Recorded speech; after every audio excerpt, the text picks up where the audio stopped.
Magandang araw guys. Ligpit na kami.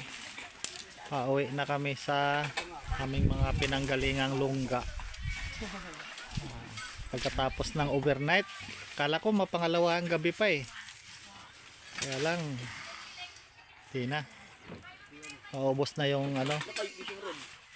Maubos na yung dagat. Kailangan na itaob.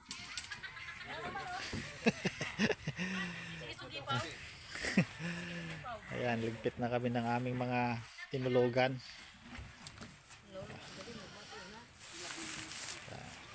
Yung dagat pataob na. Pa high tide na siya. Pakat na kami kasi hindi na pwedeng gamitin yung dagat. Taob na. Taob na.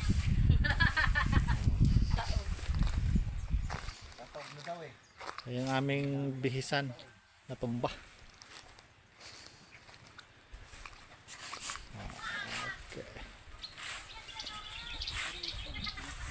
Labo.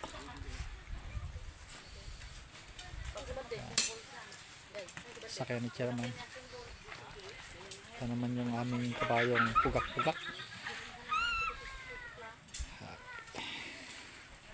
Dito lang muna. Ayan ang paligid. Dito tayo mag-camp. Family camp. Pwede dito. Sa ilalim ng kahoy. Ayan yung kahoy oh. Talisay. Wop. Labo talaga. Dito na lang.